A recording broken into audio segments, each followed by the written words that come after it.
तो hello students, जैसा कि कल यूपीएससी सिविल सर्विसेज 2026 का प्रीलिम्स का पेपर हो चुका है और पेपर सच बताओ तो बहुत टफ था।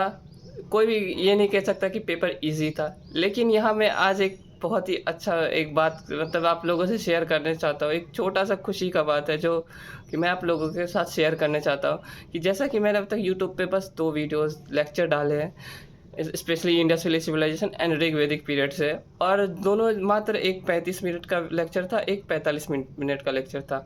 और उन 2 लेक्चर से 3 questions UPSC civil services prelims के एग्ज़ाम से पूछे गए। देखो, यहाँ मैं कोई कोर्स बेचने नहीं आया हूँ, मैं कोई कोर्स बेचने नहीं आया हूँ, नहीं मैं कोई प्रमोशन करने आया हूँ। मैं बस एक छोटा सा खुशी अपना आप लोगों के साथ शेयर करने आया हूँ कि जो मैंने पढ़ाया है वो एग्ज़ाम में ओरिएंटेड पढ़ाया था और वो पूछा भी है एग्ज़ाम में, specially UPSC civil services prelims 2026, जो कि one of the toughest exams था। मतलब बात करूँ ना, यूपीएससी का अभी तक जितने भी एग्ज़ाम्स हुए हैं उनमें से ये one of the toughest, top 5 में तो ज़रूर होगा।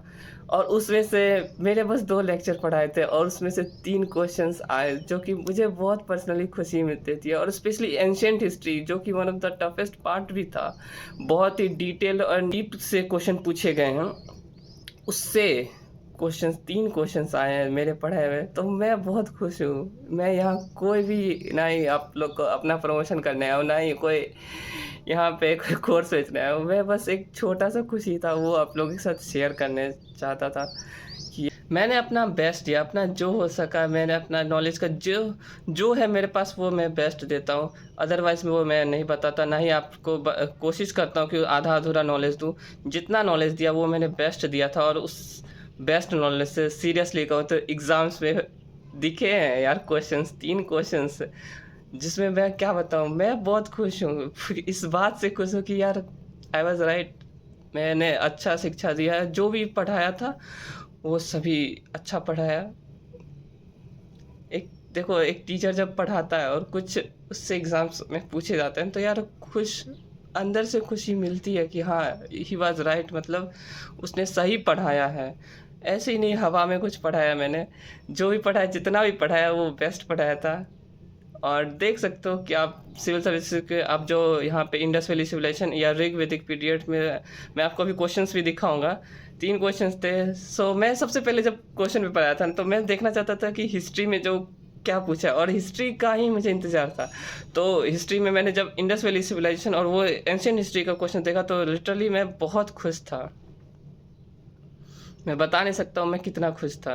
अब चलो मैं आपको क्वेश्चंस भी दिखा देता हूँ, लेकिन उससे पहले मैं इतना बता देता हूँ कि यार क्वेश्चंस पेपर बहुत टफ थे। Yes, no doubt at all कि क्वेश्चंस बहुत टफ थे।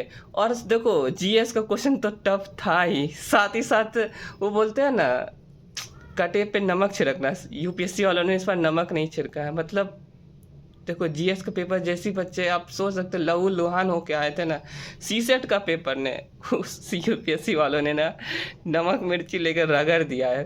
सीसेट बहुत टफ था। मतलब यस, सीसेट यूपीएससी जिस तरह से, मतलब ये क्वालिफाइंग पेपर है, उस पेपर में इतना टफ दिखाता है कि यार yes, why it's called UPSC the toughest examination of India. बहुत टफ था सीसेट। मतलब लिटरली मैं कह सकता हूँ कि जो ये वनडे एग्ज़ाम्स की तैयारी करते हैं ना, जैसे कि एसएससी, रेलवे, उन लोगों के बच्चों से ही अरे मैथ्स के क्वेश्चंस बहुत ही रेयरली बनेंगे। मतलब एक तो टाइमिंग और ऊपर से वो भी, और सीसेट में बहुत सारे नए तरह के क्वेश्चंस भी पूछे गए, जैसे कि इंग्लिश या रीडिंग कॉम्प्रिहेंशन या इंग्लिश में ही आप देखोगे तो उसमें बहुत तरह के नए क्वेश्चंस पूछे गए हैं। सो यस, जो बैंकिंग की तैयारी या आरबीआई ग्रेड बीआर की तैयारी करते हैं उनके लिए ये हो सकता हो आसान, लेकिन जो आम लेकिन जो ये आम एग्ज़ाम्स की तैयारी करते हैं या यूपीएससी की एग्ज़ाम करते हैं वो इतने डीप में नहीं जाते हैं। और वैसे भी मैं बता देता हूँ कि यार 80 to 90% बच्चे ना सीसेट को उतना प्राइमरी फोकस भी नहीं देते हैं। सो इस बार सीसेट के कारण हो सकता है कि एग्ज़ाम का जो वो क्या बोलते हैं कट ऑफ है ना, वो बहुत नीचे जाएगा, क्योंकि ज़्यादातर बच्चे ना यार सीसेट में ही छट जाएंगे, क्योंकि सीसेट हद से ज़्यादा टफ था। ऐसा नहीं कि कोई बोल सकते कि यार सीसेट आसान था या बहुत डुएबल था, नहीं, सीसेट था टफ। लेकिन हाँ, ये नहीं है कि क्वालिफाइंग करने लायक नहीं था, सीसेट क्वालिफाइंग करने लायक भी था। लेकिन स्पेशली जो क्वांट का जो क्वेश्चन थे ना वो बहुत लेंदी थे, ऊपर से वो टाइम टेकिंग थे और ज़्यादा क्वेश्चन थे इस बार क्वांट में। इस बार कम से कम अराउंड 35 प्लस आप सपोज कर सकते हैं क्वांट के क्वेश्चन थे, और जो कि बहुत टफ थे एंड लेंदी भी थे। सो यस, सी सेट टफ था। एंड जीएस में सबसे इम्पोर्टेंटली जो नए टाइप के जो क्वेश्चंस आए थे ना, वो बच्चों को हिला के रख दिया। स्पेशली बच्चे लोग क्या ही मतलब जो भी स्टूडेंट्स या कैंडिडेट्स, क्या ही बोलूँ मैं, सोचते होंगे कि यार ये स्पोर्ट्स अवार्ड से या ये फिल्म अवार्ड से कौन ही क्वेश्चन पूछेगा, यूपीएससी क्यों क्वेश्चन पूछेगा। और देखो वहीं से क्वेश्चन पूछ दिया यूपीएससी वालों ने। जहाँ बच्चे सोचते कि यार ये क्वेश्चंस नहीं पूछेंगे, जो स्टूडेंट सोचते या जो कैंडिडेट सोचते कि यहाँ पे यूपीएससी नहीं पूछेगा, वहीं से यूपीएससी ने पूछा है क्वेश्चंस। लिटरली कह रहा हूँ, जिस पार्ट को बच्चे लोग ज़्यादातर छोड़ के जाते हैं, जैसे कि अवार्ड्स में जैसे कि एक बूम फिल्म आई थी, उसके बारे में पूछा गया था। लिटरली यूपीएससी की तैयारी करने वाले करंट अफेयर्स में इतना तो नहीं, फिल्म की प्रिपरेशन, फिल्म अवार्ड्स कौन ही देखता होगा। सीरियसली कह रहा हूँ, बहुत लोग बच्चे इन सब चीज़ को छोड़ देते हैं, सोचते हैं यार वो कुछ नहीं, वो टेक या साइंस के बारे में या इसरो के बारे में, इन सब का मिशंस के बारे में पूछे। देखो पूछे गए हैं साइंस से रिलेटेड जितने भी मिशंस थे ना या योजनाएं थे, उन सभी के बारे में अच्छे से डीप लेवल के क्वेश्चन पूछे गए हैं। लेकिन यहाँ पे क्रिकेट से भी रिलेटेड क्वेश्चन थे, और वो भी बहुत ही डिटेल्ड में थे क्वेश्चन। मैं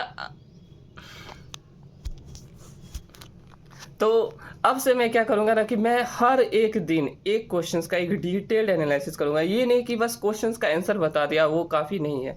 उस क्वेश्चन का डिटेल्ड एनालिसिस करेंगे हम लोग। उस क्वेश्चन के साइकोलॉजी को सबसे पहले हम लोग समझेंगे कि यार यूपीएससी का जो पूछने का साइकोलॉजी क्या था आखिरकार उस क्वेश्चन का, वो हम लोग सबसे पहले समझेंगे। चलिए अब हम लोग उन 3 क्वेश्चंस के बारे में थोड़ा सा डिस्कस कर लेते हैं। तो सबसे पहला एक क्वेश्चन आया था हड़प्पन सिविलाइजेशन से रिलेटेड कि उसमें स्पिंडल वर्ल्स के बारे में। तो मैंने आपको जब लेक्चर ले रहा था तो मैंने बोलते एक समय बताया था कि उसमें स्पिंडल वर्ल्स पाए गए कई जगह पे। और उसके बाद मैंने आपको बार बार कहा था कि इंडस वैली सिविलाइजेशन में बर्न्ट ब्रिक्स यूज़ किया जाता है। देखो वो बर्न्ट ब्रिक्स आया है, वो बहुत ही अच्छे तरह से उसमें पूछा गया कि इंडस वैली सिविलाइजेशन के लोग क्या बर्न्ट ब्रिक्स यूज़ करते थे या नहीं। उसी तरह से मतलब कोई क्वेश्चन था, मैंने बस बर्न्ट ब्रिक्स ही देखा। अभी डिटेल एनालिसिस करूँगा तो मैं आप लोग को समझाऊँगा। फिर उसके बाद ऋग्वेदिक नेम्स ऑफ द रिवर्स पूछे गए थे, वो भी मैंने आपको लिस्ट, आपको सारे लिस्ट मैंने आपको लिखाए थे। फिर उसके बाद वैदिक पीरियड से एक और क्वेश्चन था जिसमें मैंने आपको बताया था कि वैदिक पीरियड को 2 पार्ट्स में हम लोग डिवाइड करते हैं, जिसमें अर्ली वैदिक पीरियड एंड लेटर वैदिक पीरियड। एंड लेटर वैदिक पीरियड एंड अर्ली वैदिक पीरियड का जो डिवाइडिंग लाइन था वो था 1000 BC। एंड 1000 BC में ऐसा क्या हुआ जो वो उसका डिवाइडिंग लाइन था, तो वो था आयरन की डिस्कवरी, लोहे की खोज, सबसे पहली बात। और आपको पता है कि लोहे की खोज होने के बाद ही तो हम लोगों ने एक्स बनाया, कुल्हाड़ी जिसे कहते हैं, प्लो बनाया। सो आप कैसे कह सकते हो, तो वहाँ पे क्वेश्चन था कि मतलब क्या ऋग्वेदिक काल में लोहे और इसकी चर्चा हुई है, तो नहीं हो सकती ना, क्योंकि ऋग्वेदिक काल तो अर्ली वैदिक पीरियड में आता, और अर्ली वैदिक पीरियड में तो लोहे की डिस्कवरी ही नहीं हुई थी। तो वहाँ पे कैसे ऋग्वेद में यहाँ पे कुल्हाड़ी की जिक्र हो सकती है, जब डिस्कवरी होगी तभी ना उसकी जिक्र होगी। इसलिए वो ऑप्शन गलत होगा, क्योंकि ऋग्वेदिक पीरियड में तो हम लोग लोहे के बारे में जानते भी नहीं थे, तो लोहे से बने हुए औजार कैसे हम लोग बता सकते हैं। सबसे इम्पोर्टेंटली मैंने आपको बार बार ये समझाया था, आप मेरे लेक्चर जाके देखना, जस्ट 45 मिनट की तो लेक्चर है, मैंने उसी में इतने अच्छे से आपको प्यार से समझाया था, और देखो वहीं से क्वेश्चंस पूछे गए थे। सो मैं खुश हूँ इस बात से। देखो मैं फिर से बता देता हूँ, मैं यहाँ ना ही कोई अपना प्रमोशन करने आया हूँ, ना ही कुछ ये कोई कोर्स बेचने आया हूँ। एक छोटी सी खुशी थी, वही आपसे इजहार करने आया था। और देखो पेपर बहुत टफ था। देखो मैं यूपीएससी वाले बच्चों को पहले बता देता हूँ, उन्हें मैं कुछ नहीं कहने जा रहा, क्योंकि यार वो पहले ही से सताए हुए हैं, तो मैं क्यों किसी को बोलो, दुनिया पहले ही उन्हें ऑलरेडी इतना बात सुना चुकी होती है। यार मैं समझ सकता हूँ उनका दुख दर्द, क्योंकि जिनका ऊपर से लास्ट अटैम्प्ट था ना, तो अगर उनका एग्ज़ाम ख़राब गया तो वो दर्द मैं भी नहीं बता सकता हूँ कितना दर्द होता है उन लोगों को, कितना दुख होता होगा, किस चीज़ से वो गुजर रहे हैं ना, वो बताया नहीं जा सकता है। लेकिन जिसका फर्स्ट अटैम्प्ट था ना, तो वो इतना ध्यान रख लो कि जब तक आप डीप अंडरस्टैंडिंग से साथ नहीं पढ़ोगे तब तक कुछ नहीं होगा।